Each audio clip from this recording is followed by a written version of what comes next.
지적 재산권을 소중하게 생각하는 오늘날에는 저작권이라는 것이 굉장히 중요합니다. 그래서 학위 논문을 쓸 때에 그 표절이라는 것을 엄격하게 검증하는 게 굉장히 중요합니다. 교육인정자본부에서 마련한 그 표절에 대한 가이드라인을 보니까요, 그 중에 6가지가 있는데 첫 번째와 두 번째만 한번 읽어드릴게요.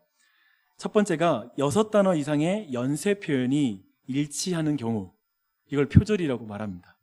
그리고 두 번째가 생각의 단위가 되는 명제 또는 데이터가 동일하거나 본질적으로 유사한 경우, 이 경우에 또한 표절이라고 말합니다. 제가 지금 서두에 표절의 기준을 여러분에게 말씀드리는 이유가 있습니다. 오늘 우리가 살필 베드로 후서와 지난주에 우리가 말씀을 들었던 유다서 말씀이 매우 유사합니다. 그래서 오늘날의 표준 기준, 첫 번째, 두 번째 기준으로 딱 말한다면 이건 표절입니다. 성경에서 표절이 있다니, 그렇죠? 근데 그래서 어떤 성경학자는 베드로 후서의 저자와 유다서의 저자가 동일한 저자 아니냐라고 말할 정도로 이 두 편지가 유사성을 가지고 있어요.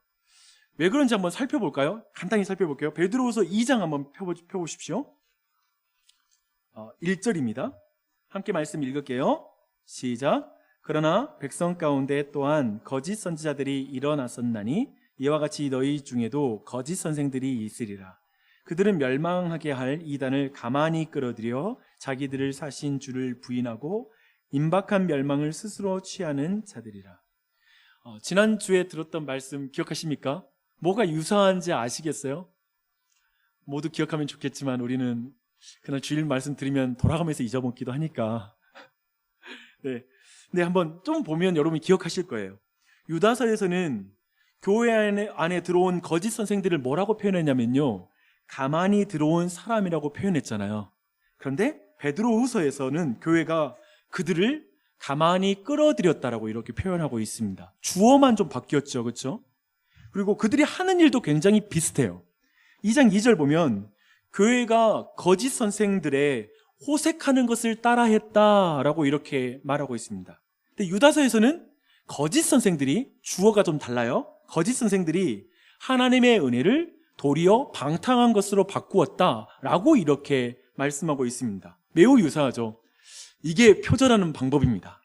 우리 청소년들 대학교 가서 이제 논문 쓸 때 아니면 표절할 때 이렇게 주어를 바꾸면 다르게 느껴지는 그런 것이지만 사실상 이게 두 번째 표절 기준에 걸릴 수 있습니다. 조심하셔야 됩니다. 그렇죠? 무슨 말씀인지 알겠죠? 되게 유사해요. 거짓 선생들의 예로 또한 유다서에서 예로 들었던 인물들이 있었잖아요, 지난주에. 근데 여기에서도 2장 6절, 베드로후서 2장 6절 보니까요, 소돔과 고모라가 등장합니다. 그리고 15절을 보면 발람이라는 인물이 또 등장합니다.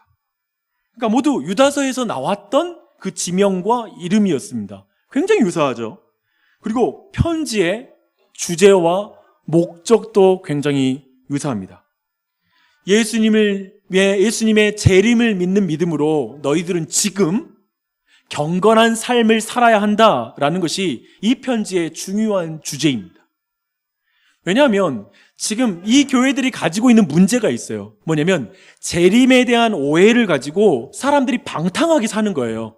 그래서 이런 동일한 문제를 안고 이런 동일한 목적을 가지고 이 편지를 썼다라고 이해할 수가 있습니다. 이 정도로 보니까 성경학자들도 베드로후서와 그리고 유다서를 동일한 저자로 이렇게 오해할 수 있겠다, 그렇게 볼 수 있겠다라는 게 충분히 이해가 될 것입니다. 그런데 저는 이것이 이렇게 내용의 유사성이 저자가 동일하다는 결론을 내리는 쪽으로 해석하는 것보다 도리어 다르게 볼 수 있을 것 같습니다. 거짓 선생, 거짓 가르침은 한 번의 편지로 해결되는 문제가 아니라는 것입니다. 한 번 편지 써서 거짓 선생들이 교회에서 떠나가는 게 아니더라는 것입니다. 이렇게 본다면 거짓 선생의 문제와 거짓 가르침은 지금 우리가 살고 있는 이 시대에도 이게 아주 중요한 특징이라는 것입니다. 여전히 활동하고 있고 여기에 우리 모두가 미혹될 수 있는 위험이 여전히 상존하고 있다라고 우리가 보는 게 알맞을 것입니다. 지난 주일에, 그런 의미에서 지난 주일날 말씀 듣고 많은 사람들이 아마도 마음이 부대끼지 않았을까 그런 생각이 듭니다. 말씀에서 자신의 죄를 볼 때에 사람들은 부대끼게 되고요. 또 한 가지, 말씀에서 자신의 죄를 보기 싫어서 그 말씀이 부담이 되는 경우가 있습니다. 어떤 종류이건 지난주에 말씀 가운데 하나님의 은혜를 방탕으로 바꾼 그 선지자들에 대한 이야기를 들었을 때 내가 그 사람 아닌가 싶어서 마음이 힘들었을 것입니다. 저는 말씀 안에서 이렇게 부대끼는 반응을 하는 게 굉장히 당연한 것이고 저는 개인적으로 그게 은혜 받은 것이라고 생각합니다. 그렇지 않아요? 때로는 설교자가 어쩌면 그 말씀 때문에 부대끼다 보면 때로는 이럴 때가 있거든요. 설교자가 모든 사람을 죄인으로 만들려고 성경을 너무 확대 해석해서 그물망식으로 다 걸어버리는 거 아니야? 어쩌면 말씀이 그렇게까지 우리 안에 적용되게 나가올 때, 여러분이 읽은 어떤 경건서적이 그렇게까지 말씀을 해석해 나갈 때 우리 마음에 어려울 수가 있습니다. 우리가 성경을 보면서 느끼는 감정도 때로는 그렇죠. 왜냐하면 성경 속에서 내가 너무 보이니까요. 성경의 율법을 통해서 끊임없이 자신이 정죄당하는 것 같은 느낌이 들 때가 있습니다. 근데 그런 분이 계시다면 제가 이제 말씀드리는 문장을 꼭 기억하십시오. 제가 정말 이 문장을 정말 교회를 생각하면서 만든 문장인데요. 한번 들어보십시오. 성경은 모든 사람을 죄인으로 만드는 것이 목적이 아니라 모든 죄인으로 예수 그리스도를 붙잡게 하는 것이 목적입니다. 이걸 믿으십시오. 그렇게 성경을 볼 때, 그리고 설교라든지 경건서적을 볼 때 자신이 죄로 발견되는 것을, 그리고 죄인이라는 사실을 깨닫는 것을 너무 어려워하지 마세요. 힘들어하지 마세요. 도리어 예수 그리스도를 붙잡을 필요도 없을 정도로 스스로를 괜찮게 생각하는 것을 두려워하십시오. 그걸 염려하셔야 됩니다. 예수님께 기도할 필요를 느끼지 못할 정도로 스스로에게 가능성을 느끼는 것을 여러분 두려워하십시오. 그게 도리어 은혜 받지 못한 것입니다. 예수 그리스도 없이 평안한 게 거짓 평안입니다. 그렇죠? 그런 의미에서 우리는 정말 말씀을 들을 때 다르게 들을 수 있을 거예요. 최근에 말씀을 전하면서 성경이 말하는 마지막 때에 대한 가르침들이 매우 일관성이 있구나라는 것들을 정말 느끼게 되었습니다. 여러분 꼭 이걸 기억해야 되는데요. 사실 신약에서 서신서에서 말하고 있는 모든 종말에 대한 내용들은 마태복음 24장에 예수 그리스도께서 종말의 때에 대한 가르침과 다 연결이 되어 있습니다. 근데 그 마지막 때에 관한 예수 그리스도의 가장 큰 특징, 종말의 때의 이 세상의 특징이 뭐냐면요, 거짓 가르침, 거짓 선지자가 많아진다는 것입니다. 또 그로 말미암아 미혹되어 배교하는 일이 많다라는 것이 마지막 때의 특징입니다. 그래서 주님은 말세에 거짓 선지자, 거짓 선생이 많다고 말하고요. 사도 바울은 이것을 이제 사나운 일이라고 표현합니다. 거짓 선지자를. 그리고 요한은 적그리스도라고 표현하는 그런 사람들이 마지막 때에 굉장히 많습니다. 그래서 여러분 마지막 때의 메시지를 분별해야 돼요. 저는 이 말을 하는 거 굉장히 좀 조심스러워요. 이단들이 그렇게 활동하잖아요. 다른 일반 교회는 거짓 선지자들입니다. 이렇게 말하면서 하기 때문에 저는 가능한 다른 교회를 존중하고 이 시대의 목회자들 존중하고 그들의 말씀을 잘 듣기를 바란다는 말씀을 하고 싶어요. 근데 성경이 있으니까 한편의 다른 부분에서 우리 안에 주의하자고요. 마지막 때에는 거짓 선지자와 거짓된 메시지를 주의하셔야 됩니다. 정말 주의하셔야 돼요. 왜냐하면 성경이 그렇게 나와 있잖아요. 마지막 때는 그런 때입니다. 이들의 거짓 가르침의 특징을 제가 한마디로 요약해 볼게요. 한마디로 요약한다면 예수 그리스도가 필요 없는 기독교를 말하는 것이 마지막 시대의 거짓 선지자들의 메시지입니다. 예수 그리스도가 필요 없는 설교, 어쩌면 예수 그리스도가 없는데도 마음이 감동하는 거, 그리고 아주 마음에 자극되는 거, 그런 식의 메시지는 참으로 위험합니다. 그리고 잘못된 메시지일 가능성이 큽니다. 예수 그리스도가 필요 없을 정도로 우리들의 정욕적인 삶을 긍정해주는 메시지, 그리고 민감한 우리 안에 일반적으로 너무 많은 사람이 그 죄를 범하고 있기 때문에 그 민감한 주제를 피하면서 사람들에게 평안을 주는 메시지, 소화시키려고 부대낄 필요가 없을 정도로 너무 소프트한 메시지, 진짜 우리 모두가 진짜 그렇기 때문에 슬퍼할 것은 성경을 봤는데 부대끼지 않는 거예요. 설교 말씀 들었는데 부대끼지 않는 거예요. 이게 굉장히 우리가 슬퍼해야 되는 것입니다. 오늘 이 말씀을 통해 우리 자신이 내가 죄가 보이고 내 모습이 어리석게 보인다라면 그건 어쩌면 너무나 감사해야 될 제목일 수 있습니다. 그렇게 자신의 죄에 눈을 뜬 자에게만 보이는 것이 있습니다. 자신의 죄에 눈을 뜬 자만이 예수 그리스도의 십자가를 볼 수 있습니다.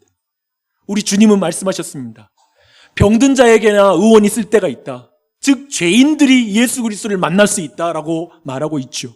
그래서 반드시 이 예배에서는 두 가지가 이루어져야 돼요. 나의 죄를 보고 나의 죄를 위해서 대속하신 예수 그리스도의 십자가가 보이는 것.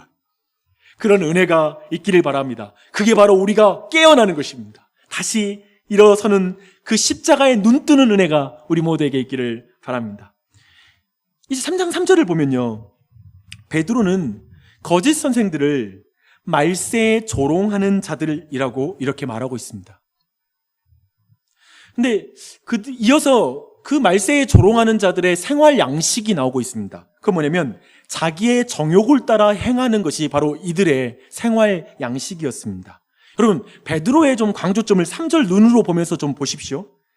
거짓 선생들은 자기의 정욕대로 행하면 부끄러워해야 되잖아요. 그렇죠? 부끄러워해야 되는데 도리어 조롱하고 있어요. 우리는 도대체 거짓 선생들이 왜 그렇게 뻔뻔한지 모르겠어요. 그렇죠? 그런 질문이 생겨요. 우리 모두 우리가 정욕대로 행하고 주일날 교회에 오면 최소한 우리 조롱할 마음 없잖아요. 어떻게 좀 약간 부끄러운 마음을 가지고 있잖아요. 근데 그 이유가 4절에 나옵니다. 어떻게 하면 뻔뻔한 그리스도인이 될 수 있는지, 뻔뻔한 교인이 되는지를 4절이 설명하고 있어요. 이 말씀을 같이 읽을게요. 시작. 이르되 주께서 강림하신다는 약속이 어디 있느냐?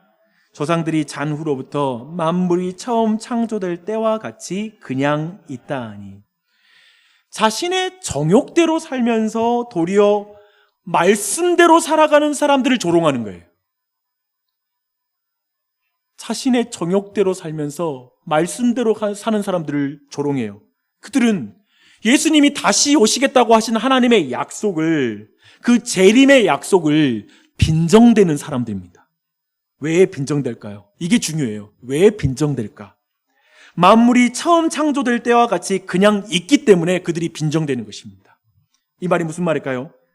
세상은 예수님이 오시고 부활 승천하신 이후에도 지난 수천 년 동안 변한 게 없어요. 옛날에 그대로, 옛날에 있던 그대로 지속되고 있는 것처럼 보입니다. 하나님이 창조한 세상은 그저 그 자체로 굴러가는 것처럼 보이지 않아요? 하나님이 간섭하시는 것은 전혀 볼 수 없는 세상. 그런 세상을 우리는 보고 있죠. 이렇게 성경의 약속, 곧 주님이 다시 오신다는 약속, 하나님이 간섭하는 걸 전혀 볼 수 없었기 때문에 앞으로 하나님이 오셔서 이 세상을 완전히 변혁시킨다라는, 예수님이 다시 오셔서 이 온 세상에 새하늘과 새 땅이 임하는 그런 변혁이 임한다라는 그 말씀이 믿어지지 않는 거예요. 허황되게 느껴지는 것입니다. 이렇게 성경의 약속, 곧 주님이 다시 오신다라는 이 약속을 비아냥대는 사람들의 역사는 인류 역사 내내 있었습니다. 그리고 특별히 지금까지 반복되고 있어요. 18세기에 영국과 프랑스와 그리고 독일의 지성사회에 가장 영향을 끼쳤던 어떤 그런 종교적인 태도가 하나 있습니다. 그것을 뭐라고 부르냐면요, 이신론이라고 부릅니다. 이신론. 이게 무슨 내용이냐면요, 시계공이 정교한 시계를 만들잖아요. 만들 때까지는 시계공이 간섭하는 거죠. 근데 시계를 다 만들어 놓고 이제부터는 더 이상 시계공이 시계에 간섭하지 않고 시계 자체가 돌아가는 거예요. 마치 그것처럼 하나님께서 온 세상을 정교하게 만들어 놨지만 이제 창조한 이후에는 이 세상은 이 세상의 자연 원리에 의해서 움직일 뿐이다. 이 세상은 그렇게 혼자 굴러가고 있는 것이다 라고 생각하는 이 생각이 이성을 중요하게 생각했던 서구의 지성사회의 종교적인 태도가 된 거예요. 그게 지배적이었어요. 여러분 어때요? 너무 엉뚱해 보이는 주장이죠. 이 자리에 있는 사람들 대부분은 하나님이 계신 거 믿으니까 지금도 통치하는 거 믿으니까 이 내용이 여러분 각자에게는 먼 내용처럼 느껴질 수 있습니다. 그런데 이것이 더 이상 오늘날을 사는 그리스도인들에게 영향력이 없는 가르침일까요? 보니까 머리로 이 자리에서 이신론을 받아들일 사람들은 많지 않을 거예요. 하지만 실천적으로는 우리가 이신론을 쉽게 받아들일 수 있습니다. 자신의 삶에서 하나님의 간섭을 믿을 수가 없는 거예요. 자신의 삶의 문제에 대해서 하나님이 더 이상 그것을 고쳐주지 않는 것 같은 거예요. 홀로 냉혹한 현실 속에 내쳐진 것 같은 기분. 하나님은 그걸 지켜보기만 하고 있는 것 같아. 그래서 너무 외로운 거예요. 고아와 같이 신앙생활하는 사람들, 내 가정의 문제와 현실적인 문제 안에 하나님은 전혀 기도해도 소용없는 마음들, 그런 마음들이 있는 사람들. 내가 죽는 것처럼 힘든 그 아침에도 태양은 찬란하게 떠오르는 거예요. 그게 미워 보일 때가 있죠. 지난밤 그렇게 울었는데, 내가 그토록 울었는데 태양은 왜 그렇게 찬란한지. 가장 소중한 사람이 죽어서 내 삶의 세상은 다 깜깜해졌는데, 근데 그 세상이 여전히 잘 돌아가는 거예요. 사랑하는 사람이 죽는 그 빈자리가 어느 순간 다 채워지고 돌아가는 거예요. 도리어 이 세상에 어쩌면 그렇게 하나님이 간섭하는 게 없는 것 같아요. 도리어 세상은 무전유죄, 유전무죄라고 말하는 듯이 어쩌면 신자들이 신실하게 하나님의 말씀대로 살아도 보상을 받지 않는 세상인 것 같고, 또 한편에 악한 사람들이 심판을 당하지 않는 것 같은 세상, 그런 세상을 살아가는 거예요. 그렇게 하나님은 간섭하지 않는 것 같아. 예수님이 오신 지 2000년의 시간이 지났는데도 이 세상은 회복될 기미가 없는 거예요. 도리어 이 세상을 회복시켜야 될 교회가 도리어 그 기능을 하지 못하고 도리어 상처를 주는 것 같고, 도리어 그 교회가 그 기능을 다하지 못하는 것 같은 어두운 현실 속에 살아갈 때, 그럴 때 우리 마음 가운데 이런 생각이 드는 거예요. 예수님이 다시 오신다고 하신 그 말씀 정말 맞아? 하나님 다시 오신다고 약속했는데 그분 정말 이 세상에 다시 오시는 거 맞아? 라는 이런 마음에 질문이 생깁니다. 약간의 성경 말씀에 빈정되는 태도가 우리 안에 생기기 시작하는 거예요. 교회, 성경, 재림, 구원, 그거 모든 거에 대해서 우리가 솔직히 말하면 말로 이 시간 빈정될 분 계세요 그러면 아무도 말하진 않겠지만 마음속으로 거기에 대한 불신 가운데 깊이 마음을 닫을 수는 있을 것 같습니다. 나도 성경 믿고 살아보려고 했어요. 그렇게 순종도 해본 적이 있어요. 그런데 그렇게 해도 보상이 없더라고요. 나도 기도 안 한 줄 아세요? 기도해 봤다고요. 하지만 문제는 전혀 바뀌지 않았다고요. 정말 성경은 사실 맞아요? 정말 기도에 능력 있다는 말, 그 말 맞아요? 정말 하나님은 살아계신 거 맞아요? 아니요, 살아계시더라도 나를 사랑하지는 않는 것 같아요. 나와는 상관없는 것 같아요. 이제 나는 솔직히 교회 다니는 내 마음은 이거예요. 하나님이 나를 도와주실 것 같아서 다니는 게 아니라 도리어 내 삶에 방해나 하지 않았으면 좋겠다는 마음으로 교회 다니는 거예요. 약간 양심이 찔리잖아요. 혹시라도 화를 당하면 안 되잖아요. 어쩌면 이런 말까지 들어가는 것이죠. 하나님의 약속에 대한 빈정되는 태도에 이른 이들이 교회에 있을까요? 이 질문에 여러분이 답했으면 좋겠습니다. 사람들은 오늘날의 목회자들의 성적인 스캔들이 일어나고 나서 그 목회자가 얼마 후에 다시 다른 교회를 개척해서 사역하는 모습을 보면 사람들은 되게 그 상황을 이해하지를 못합니다. 두 가지를 이해 못하죠. 야, 어떻게 저렇게 정말 은혜로운 설교를 하면서 그 중에 저런 죄를 범했다는 걸 도저히 이해가 안 되고요. 그리고 두 번째로는 거기에서 그런 죄를 범했으면 다시 온전히 회복되지 않고 그렇게 빨리 성급하게 사역을 다시 시작하기보단 충분히 반성하는 게 좋을 것 같은데 그렇게 쉽게 교회를 또 개척하고 사역하는 지점이 우리 안에 이해가 되지 않습니다. 그 뻔뻔함이 이해가 되지 않습니다. 그리고 세 가지 저 개인적으로 이해 안 되는 게 또 있어요. 뭐냐면 그렇게 개척한 교회 사람들이 처음에 600명 모였다는 말 듣고 나서 이해가 안 돼요. 아니 그 목사님 설교를 왜 또 거기 가서 듣고 있지? 이것도 잘 이해가 되지를 않습니다. 사실 우리는 그런 목사님과 그리고 그 교회에 모인 성도들, 교우들에 대해서 우리는 굉장히 마음으로 거리가 멀게 느껴집니다. 나는 절대 그렇게 안 할 거니까요.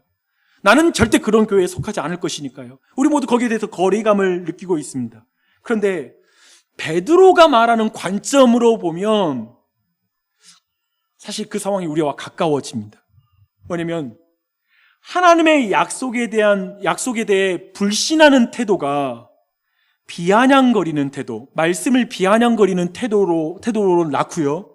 그리고 그 말씀을 비아냥거리기 시작하면, 그렇게 말씀과 멀어지면 결국에 우리 모두는 정욕에 따라 행하며 담대해집니다.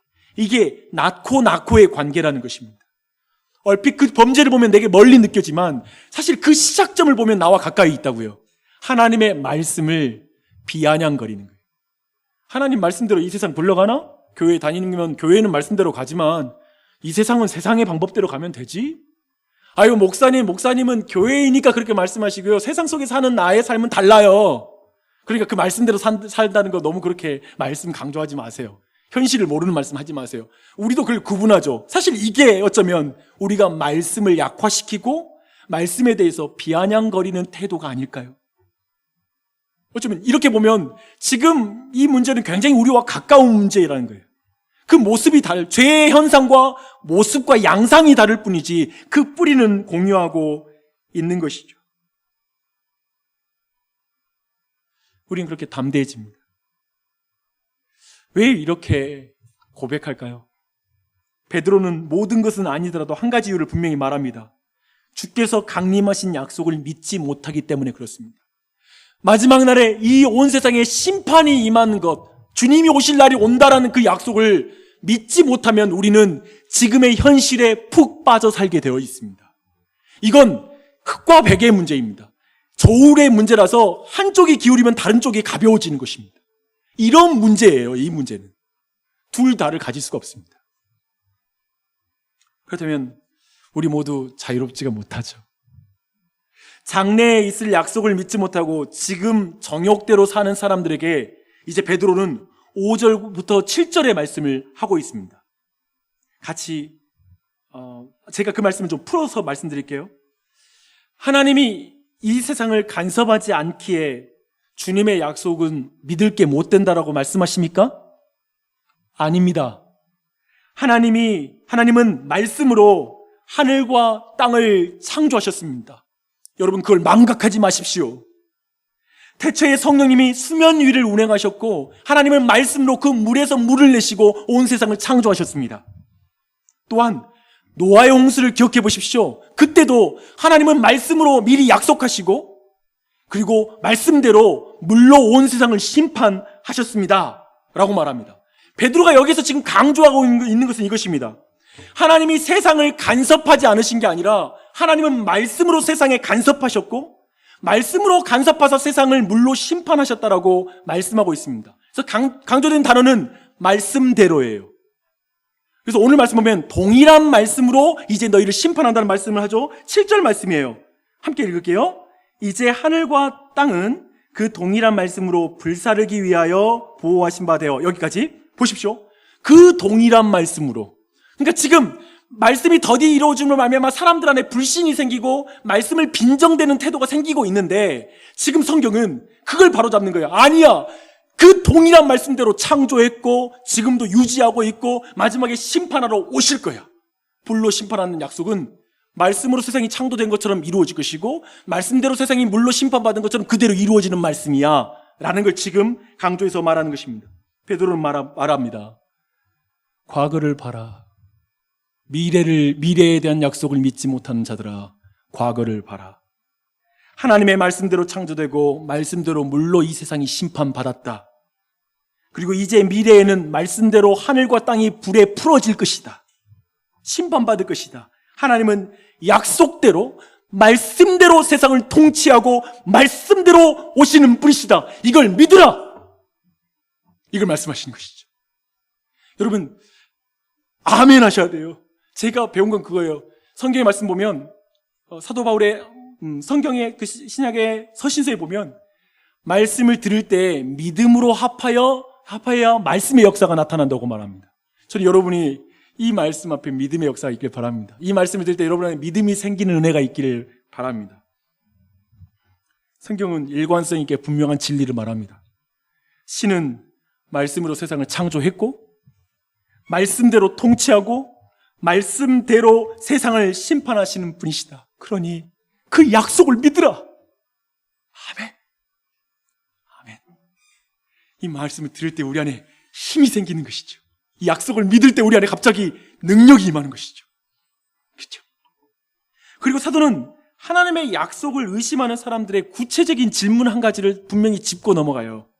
그것은 먼저 성경은 주님이 가진 시간 개념을 설명합니다. 아까 말했죠. 지금 이 약속을 믿지 못하는 핵심이 뭐냐면 수천 년이 지나도, 아니요, 그 당시에는 시간이 지나도 지금 예수님이 안 오신다라는 거예요. 이것 때문에 이 약속에 대한 믿음이 흐려지고 있거든요. 그래서 이렇게 말합니다. 사랑하는 자들아, 죽게는 하루가 1000년 같고 1000년이 하루 같다는 이 한 가지를 잊지 말아라. 왜냐하면 사람들이 잊으니까 그런 거예요. 자꾸 잊어요. 더디 이루어지니까. 말씀대로 내 삶에 하나님의 말씀이 안 이루어지니까, 내 문제가 해결 안 되니까 말씀을 그냥 쉽게 잊어먹어요. 하나님께서 말씀을 이룬다는 걸 잊어버리고 말씀을 놔버려요. 그러니까 잊지 말아라, 잊지 말아라. 주님 앞에 1000년이 하루 같고 1000년이 하루가 1000년과 같다라는 거예요. 사람들은 예수님이 다시 오시겠다고 말씀하시고 2000년 동안 오지 않은 것을 보아 다시 오실 가능성은 없다.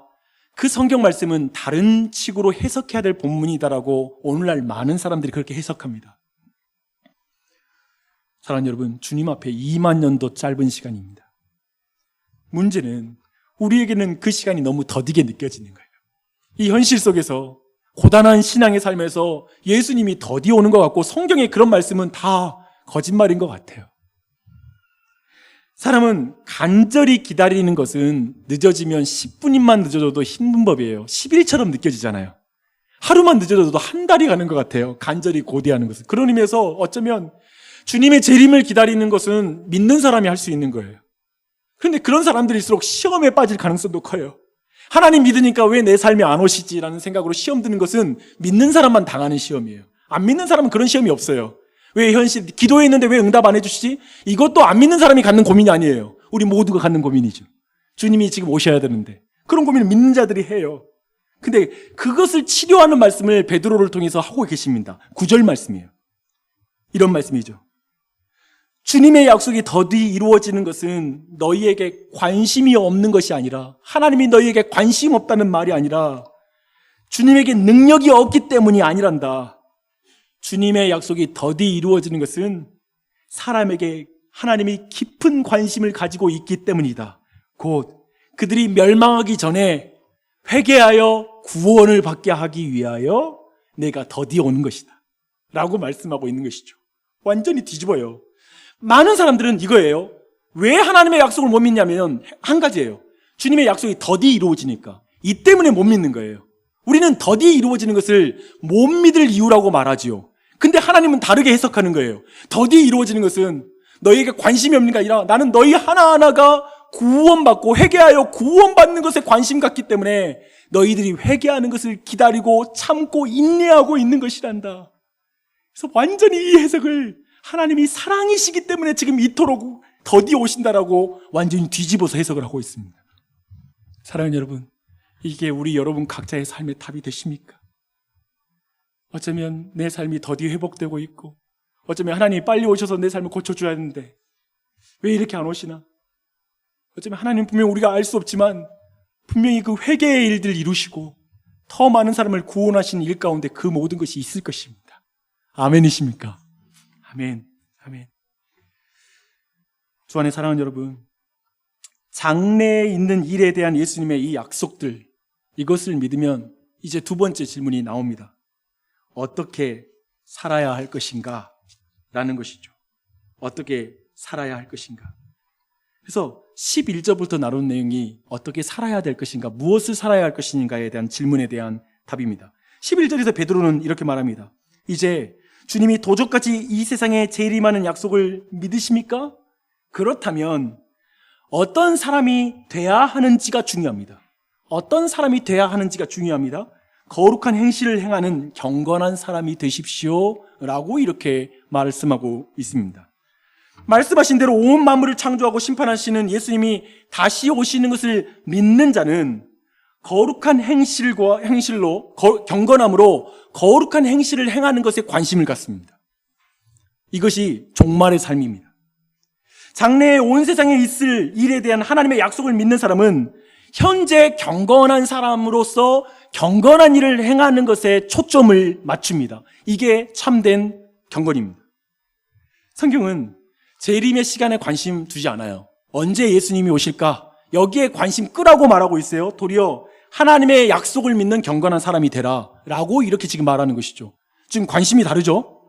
또 한 가지, 미래에 임할 천국을 생각하고 현재의 일은 적당히 해라, 무시해라 라고 말하지 않아요. 도리어 너희들이 지금 현재에서 고아와 과부를 돌보는 거룩한 행실을 행하는 경건한 사람이 되라 라고 현재로 말하고 있습니다. 온 지구를 구하는 영웅적인 신앙인이 되라, 그렇게 능력을 갖추라 라고 종말론적 삶을 말하지 않아요. 좋은 학벌 갖추어 스타트업 기업을 만들어 성공하라고 말하지도 않아요. 좋은 학벌을 갖추어 너가 대단한 사람이 되라고 요구하지 않아요. 지금 뭐라고 말씀하시냐면, 지금 바로 여기에서 하나님과 친밀한 경건함 속에서 경건한 행함을 실천함으로 하나님의 날이 임하기를 고대해라 라고 이렇게 말씀하고 있습니다. 굉장히 다르죠.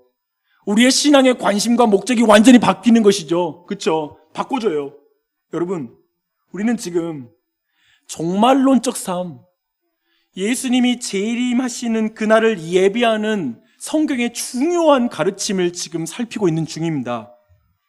굉장히 중요해요. 지금 성경은 미래를 지금 살라, 미래를 담은 현실이라고 말하고 있고요. 장래에 완성될 일을 지금 시작해라. 천국, 그 천국은 미래에 갈 나라가 아니라 지금 내가 시작하는 나라라고 말하고 있습니다. 이것을 바르게 이해하는 것이 저는 기독교 신앙을 이해하는 일에 있어서 굉장히 중요하다고 생각해요. 그러니까 오늘날 그리스도인들이 인내, 모든 어떤 인내라든지 기쁨, 이 땅의 신자의 삶의 많은 부분을 놓치는 게 이 종말론적 신앙에서 다시 오시는 예수님과 내 신앙과 연결이 안 되는 것이 결정적인 문제예요. 제가 오늘 이 부분 이제 나머지를 살피고 마무리할게요. 예를 들어 이것을 이해해야지 이런 질문에 대해서 답할 수 있습니다. 이런 말하는 사람이 있습니다. 그러니까 목사님, 젊은 날 동안에 즐길 거 다 즐기고 죽기 전에 예수님 믿으면 천국 가요, 안 가요? 가죠. 그렇다면 저 그때 믿을게요. 이런 질문에 지금 사실은 이 주제와 언뜻 연결 안 될지 모르지만 차근차근 제가 설명하면 다 이해되실 거예요. 차분히 그냥 이대로 따라오십시오. 이런 질문에 대한 답이 오늘 말씀 안에 있습니다. 또 여러분, 이 안에 대부분의 사람들은 이런 말들을 어리석게 생각하죠. 죽기 전에 믿으면 돼요? 이런 말. 근데 비슷한 말을 하는 교인들이 굉장히 많습니다. 목사님, 사람의 공로가 아니라 예수님의 공로로 천국에 가는 것이라면 예수님만 잘 믿으면 되지, 굳이 이렇게 힘들게 경건한 삶을 살아가고 이렇게 죄와 싸우고 피 흘리기까지 싸우고 내가 율법의 말씀들을 지키면서 성경 말씀 지키면서 그렇게 살아야 됩니까? 부끄러운 구원 받더라도, 아무튼 예수 믿으면 구원 받는다는 거잖아요. 그러면 부끄러운 구원 받더라도 전 천국 가면 되니까 그냥 대강 살래요. 아니면 내가 정말 죽기 전에 믿을 걸 이렇게 일찍 믿어서 이렇게 고생이냐, 이렇게 생각하는 사람이 되게 많아요. 의외로 그런 사람이 너무 많아요. 또한 진지한 그리스도인들은 또 이렇게 말하기도 합니다. 주님이 이 고통스러운 세상에서 빨리 건져주세요. 더러워서 못 살겠어요. 주님 어서 오시옵소서. 주님 오늘 밤 저를 데려가 주세요. 세상 미련 없네요. 미련 없어. 좀 이것은 굉장히 또 경건한 모습이에요. 그렇죠? 근데 이 모든 것이 사도 바울과 그리고 베드로가 가지고 있는 종말론이 아닙니다. 성경이 말하고 있는 가르침에 따른 관점이 아닙니다. 오늘 본문이 바로 여기에 대한 답을 하고 있어요. 굉장히 중요한 본문이에요. 그런데 먼저 말씀드릴게요. 제가 생각할 때 이 종말론적 신앙, 그리고 이 오늘 말씀은 머리로도 이해하기 힘들어요. 두 번째, 이 말씀이 느껴지지가 않아요, 나한테. 그리고 세 번째, 이게 내 삶으로 적용이 되어서 다시 오실 예수님을 생각하면서 지금 세상에서 직접 내가 바로바로 경험하는 유혹들을 이기는 능력으로 안 나타나요. 성경 그렇게 말하고 있는데, 다시 오실 예수님을 생각하면서 인내하라고 말하는데 전혀 인내하는 능력은 안 되는 거예요. 근데 자꾸 목사님들은 마지막 날에 예수님 오니까 지금을 인내하십시오 말하는데, 알긴 알겠는데 와닿지는 않고 느껴지지도 않고 이해도 안 되고 그것이 내 안에 실력과 능력이 되질 않는, 사실 이 주제가 그런 주제더라고요. 이해되시죠? 제가 도달하고 제가 느꼈던 그 지점이 여러분도 계세요? 저는 이 본문을 대할 때 그런 느낌 받습니다. 왜냐하면 내가 그래요. 내가 이 본문 이해를 못하더라고요. 느끼지를 못하더라고요. 살지를 못하더라고요. 그래서 제가 이제 나눌 이야기들은 정말 성령님을 의지해서 다시 한번 나눕니다. 성령님께서 우리 모두를 조명해 주시길 바랍니다. 그래서 이 말씀의 내용이 실제가 됐으면 좋겠어요. 들으십시오. 베드로와 바울은 주님이 하신 말씀을 일관되게 반복해서 종말론적 삶, 예수님의 재림을 기다리는 삶이란 이런 것이라고 말하고 있습니다. 이렇게 말해요. 사랑하는 자들아, 주님의 약속대로 의가 있는 곳인 새하늘과 새 땅을 바라보며 지금을 살아라 라고 말하고 있습니다. 지금 보십시오. 성경은 의가 있는 새하늘과 새 땅을 바라보며 사는 것을 경건한 삶이라고 말해요. 그렇죠? 장차 완성될 천국을 지금 여기에서 살아내는 것이 경건한 삶이에요. 이게 경건한 삶이에요. 그렇다면 불의한 삶을 못 가요. 불의한 삶은 세상을 바라보면서 사는 것, 지금 우리 눈에 보이는 썩어질 세상을 보며 사는 것, 그렇게 방탕하고 그리고 이 물질적으로 살아가는 걸 경건하지 않는 삶이라고 말하고 있습니다. 그렇게 이해가 되죠? 근데 문제는 교회가 불의가 가득한 세상, 그 세상에서 의가 있는 새하늘과 새 땅을 사는 사람들이 교회라는 거예요. 이게 어려운 거예요. 주변을 보니 다 불의한데 우리에게 하늘을 보고 살라고 하니까 이중국적으로 사는 게 너무 힘든 거예요. 그렇죠? 장래에 대한 약속을 믿음으로 그 장래에 있을 일을 지금 살아내라고 하는 것이 우리에게는 늘 버거워요. 이 또한 사실은 천국에 대한 모든 잘못된 관점들을 다 이 본문이 드러내고 있습니다. 천국은 이 땅에서 떠나가는 곳이 아니라 새하늘과 새 땅이 이 땅에 임하는 나라입니다. 이걸 기억하세요. 다시 한번 말씀드릴게요. 이런 게 너무 중요한 신학 개념이어서 책으로 한 권 나오는 분량이라서 그래요. 이 개념이 무슨 말이냐면 천국은 이 땅 더러워서 가는 곳이 아니라는 거예요. 이 더러운 세상에 하나님 나라가 임한다라는 거예요. 그게 하나님 나라라는 거예요. 그러니 천국은 우리가 죽어서 가는 곳이 아니라 이미 우리 마음에 천국이 임하였고, 예수 그리스도를 믿음으로 말미암아 성령이 임함으로 말미암아 내 마음이 천국이 되었고, 그 사람들이 모여있는 교회가 이 땅에 시작된 천국이라는 거예요. 다만 완성되지는 않았어요. 여전히 죄의 영향을 받아요. 하지만 그날에 예수님이 오시는 날에 모든 죄의 영향을 받지 않고 온전한 하나님 나라가 임할 거예요. 천국에 우리가 들어가게 될 거예요. 그 완성이 일어날 거예요. 그렇다면 이 모든 내용을 논리적으로 말하면 이렇습니다. 지금 천국을 살지 않으면 천국에 갈 수 없습니다. 지금 새하늘과 새 땅을 여기에서 믿고 살지 않으면 그날에 완성될 천국에 들어갈 자격이 없습니다. 이름 이것입니다. 지금 천국의 삶이 싫은데 어떻게 천국에 들어가면 어떻게 되겠습니까? 우리가 늘 제가 이런 비유 드렸잖아요. 우린 찬양 2시간 할 때 짜증내면서 예배드리기 싫어진다고요. 근데 천국 가면 계속 하나님 찬양한대. 어렵습니다. 그런 천국 힘든데. 여기서 내 중심대로 살고 싶잖아. 내 마음대로, 내 중심의 예배. 근데 하늘나라 가면 천국 중심, 하나님 중심의 예배래. 이것도 또 힘든데. 사실 우리는 죄의 영향을 받기 때문에 여기에 크고 작지만 이런 식의 영향을 교회 안에서 우리가 경험합니다. 중요한 건 이거예요.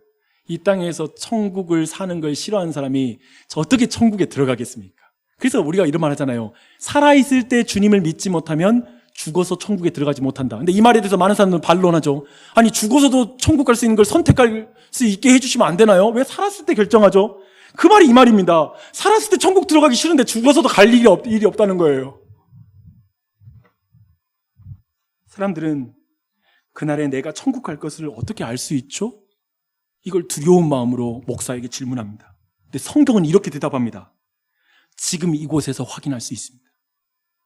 지금 당신이 나중에 천국 갈 걸 확인할 수 있어요.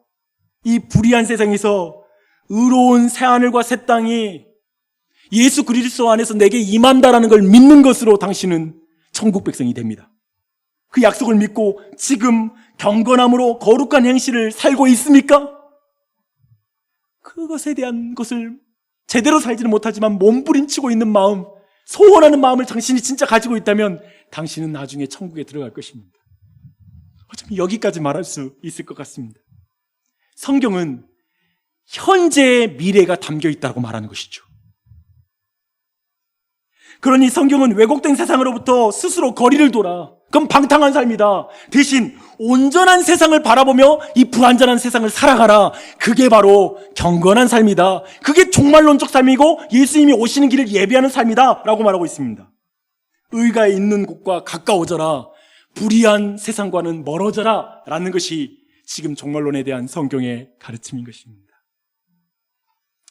저 안에 사랑하는 여러분, 최대한 이 시간 안에서 정리해서 말씀드렸습니다. 이해가 되세요? 머리로 이해가 되세요? 저는 머리로 이해하는 것도 어려웠어요. 그러니까 사실은 이 중에 제일 미련한 사람이 절 거예요. 신학하고 다 했는데도 지금까지 이 정도까지 표현하는 거, 여기가 제 한계예요. 공부를 진짜 많이 해야 되겠더라고요, 목사가. 그러니까 목사가 말 못하는 건 몰라서 못할 가능성이 커요. 여러분, 목사가 공부 열심히 하도록 계속 지원해 줘야 됩니다. 목사가 똑똑해져야지 교회를 바르게 인도할 수 있어요. 이 주제가 내가 볼 땐 거의, 이 주제가 저는 개인적으로 저도 못 느껴지고 제대로 알지 못할 뿐만 아니라 중요한 건 뭐냐면 이걸 느끼고 이걸 살아내는 목사를 여러분 많이 보셨어요? 주님 곧 오실 거야 하면서 물질의 욕심을 이기고 정욕의 욕심을 이기고 수없이 많은 명예에 대한 욕심을 이기는 그 목사를 보는 그 즐거움이 여러분에게 있으세요? 그런 목회자를 보면서 행복했던 경험 있으십니까? 미래에 곧 예수님 오시는데 이 내용 어렵죠? 저는 이 내용 쉽게 잊어버리더라고요. 맨날 잊어버려요. 쉽게 잊어버려요. 이해하는 것도 없고 살아내는 것도 어렵고 너무나 이해가 되지 않습니다. 제가 볼 때 이렇더라고요. 천국에 가고 싶으세요? 예수님의 공로로 천국에 가는 것을 믿으세요? 라고 말하는 질문에 교회 다니는 사람 중에 거의 100% yes, 그렇습니다 라고 말할 것입니다.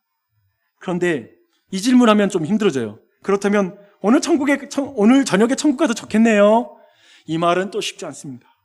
아니 그건 그건데 오늘 저녁은 또 그렇지. 천국 가고 싶다고 말하는 그리스도인들의 대부분은 제가 보니까 이거예요. 더러워서 빨리 천국 가고 싶어요. 힘들어 죽겠어요. 이 세상 힘들어. 빨리 천국 갔으면 좋겠어. 라는 게 이런 식이에요. 그래서 약간의 그리스도인의 이 땅의 상에 많은 그리스도인들과 이 세상을 살아가는 그리스도인, 세상 사람이 볼 때 어떤 모습이냐면 교회를 좀 억지로 다니고 있고 보면 천국 가고 싶다는데 천국을 사는 것 같지는 않고 기쁘지도 않고 약간 꾸역꾸역 교회를 다니면서 주님 오실 날을 기다리는데 그 중간 예수님 오시는 그날까지는 약간 붕 떠서 세상 사람하고 비슷하게 살아가는 그 패턴을 보는 거. 약간 그렇게 살면서 그래도 막 예수 믿어 천국 간다고 말하는데 나도 너처럼 다니고 싶지 않은데 막 그런 느낌이 느껴지는 얼굴 표정과 인상을 찌푸리고 별로 행복하지 않는 것 같은 삶을 살아가는 거. 저는 제가 볼 때 이 안에 언저리 어딘가에가 있는 것 같아요. 뭐냐면 신자의 삶이 그렇게 기쁘지는 않는 거예요. 그리고 지금 베드로와 바울은 근데 좀 달라요. 제가 이것이 너무 신기하고 이것이 내 안에 와닿지 않았다는 말인 거예요. 그냥 논리가 이해가 안 된다는 말이 아니라 이게 좀 이해가 안 되는데 사도 바울은 어떻게 말하냐면 우리 주님 계신 곳이 어디나 하늘나라예요. 내가 이 땅에서 이렇게 희미하게 주님의 얼굴을 뵈는 것도 이렇게 기쁜데 주님 오신 날에 얼굴과 얼굴을 뵐 텐데 얼마나 기쁠까요? 그래서 저를 죽인다고요? 죽이십시오. 더 좋아요. 저는 지금 천국 가면 주님 얼굴 직접 뵈니 너무 행복합니다. 내가 이 땅에서 고난당하고 힘든 거요? 괜찮아요. 문제없어요. 나 같은 사람을 그리스도의 고난에 동참시켜주니 감사합니다. 기뻐합니다. 그러니까 고난당함을 기뻐하더라라는 성경의 기록이 나는 이해 안 되더라고요. 저는 솔직히 이해가 안 돼요. 고난당하면 고난당하면 힘든 거지 뭘 기뻐요. 사도 바울과 베드로가 말하는 거예요. 주님 다시 오시길 기대하면서 내 기쁨을 이 세상이 빼앗을 수 없어. 이 세상의 그 어떤 것도 나를 그리스도의 사랑에서 나를 끊을 수 없어. 막 그렇게 외치는 거예요, 사도 바울이. 나도 그 사도 바울의 그 마음을 너무 갖고 싶었어요. 그런 목사가 되면 얼마나 좋을까. 예수님 다시 오실 것이 실제로 내 삶의 능력이 되어서 이 땅에서 다른 어떤 헛된 영광 바라지 말고 정말 주님을 따르는 신실한 목사가 되면 얼마나 좋을까. 불의한 세상에서 의로운 하나님 나라를 살아나는 것, 그러면 우리는 얼마나 좋을까요? 이해하지만 살기가 어렵습니다. 그래서 아까 제가 말씀드린 거예요. 성령 하나님께서 이걸 느끼게 해주셔야 돼요. 성령 하나님이 이 말씀을 깨닫게 해달라고 기도하셔야 됩니다. 기도하시길 바라요. 여러분 기억하십시오. 우리는 과거와 미래로부터 단절되어 사실 저는 현재만을 살아가는 것 때문에 제가 볼 땐 종말론에 대한 가르침이 우리 모두에게 전혀 들어오지 않아요. 여러분 제가 지금 사실 이건 제가 공부하면서 제가 굉장히 가장 큰 충격의 가르침 중에 하나예요. 뭐냐면 현대인들 오늘날 우리가 종말에 있을 예수님을 다시 오실 예수님 생각하면서 현실로 그 종말론적 신앙을 능력으로 살지 못하는 이유, 아예 그 부분이 거세된 이유가 뭐냐면요, 우리 모두는 현재에 몰입되었어요. 예를 들면 이런 거예요. 과거에 예수님이 초림하시고 십자가에 달려 죽은 거 그거 말고요, 지금 내 삶을 위해서 좀 은혜를 베풀어 달라고요. 또 이런 말이죠. 미래에 하나님 다시 오셔서 세상 바로잡지 마시고요, 지금 내 삶 좀 바로잡아 주세요. 지금 이 현재의 고통 안 보이십니까? 그러니까 뭐냐면 우리의 모든 세계관과 관점들은 철저히 현실적이라는 거예요. 현재예요. 지금만 사는 거예요. 그래서 제가 볼 때 오늘날의 문화 중에 아주 나빠진 이것을 드러내는 현실 문화가 뭐냐면요, 요즘 부모님들은 자녀를 위해서 살지 않겠다고 말합니다. 내 자신을 위해 살겠다고 말하고요. 또 두 번째, 미래의 행복을 위해서 현재의 행복을 희생시키지 말라는 말이 있습니다. 그래서 철저하게 미래를 위해서 돈 모으고 그런 거 하지 말고 지금 돈 쓰면서 행복하게 살자는 게 지금 현대인들을 사로잡고 있는 사고방식이에요. 그런데 이런 상황에서 성경의 이 가르침이 와닿지가 않는 거예요. 이해도 안 되는 거예요. 미래와 과거가 완전히 단절되어 있는 완전히 그런 신앙생활을 하고 있거든요. 그런 세계 속에 살고 있거든요. 그런데 이 부분이 지금 우리가 오늘날에 가지고 있는 세계관과 다른 관점으로 성경의 사도 바울이 다르게 가지고 있는 거예요. 그리고 베드로가 다른 거예요. 그 뭐냐면 미래와 현재가 연결되어 있는 거예요. 과거와 현재가 연결되어 있는 거예요. 그래서 미래에 다시 오실 예수님 때문에 지금 난 경건한 삶을 살겠다는 거예요. 난 이 땅에 적당한 기쁨의 마음을 빼앗길 수 없다는 거예요. 이 생에 눈에 보이는 세상의 쾌락 가운데, 그 물질 가운데 내 마음 두고 사는 거 이제 짜증난다. 그만하자 이제. 나는 저 의가 있는 새하늘과 새 땅이 내 삶의 기준이다. 기준을 바꿔버리겠다. 행복관을 바꾸겠다. 성공관을 바꾸겠다. 인생관 바꾸겠다. 난 이대로 안 살겠다. 난 그리스도를 믿는다. 그분의 약속을 믿는다. 난 이제 바꾸겠다. 이렇게 지금 결정해버린 거예요.